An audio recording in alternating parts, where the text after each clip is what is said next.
C'est l'heure, c'est l'heure, c'est l'heure, c'est l'heure, c'est l'heure, c'est l'heure, c'est l'heure, c'est l'heure, c'est l'heure. Il est l'heure d'altérer sa vision, désaltérer son esprit, l'heure de comprendre, l'heure d'apprendre. YouTube.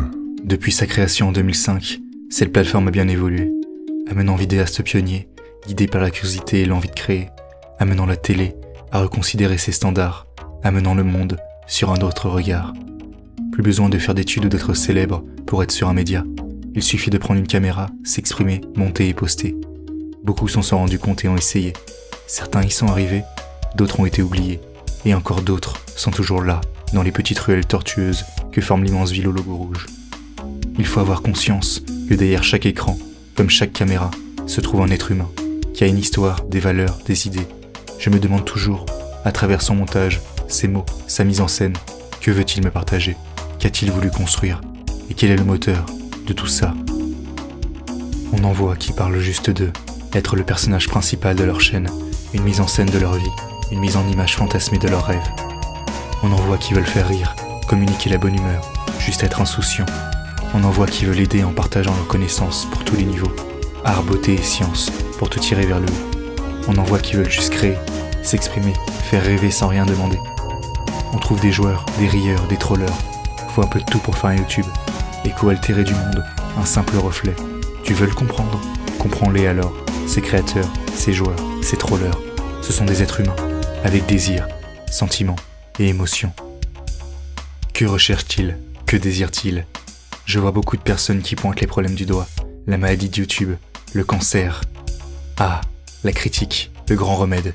Bien souvent dépouillé de définition tant ce mot est employé de manière différente. Je vois de bons sentiments, une envie de faire comprendre ce qui est mal, et peut-être d'aider. Mais la plupart du temps, je ne vois qu'un lynchage public gratuit, mis en scène par un personnage.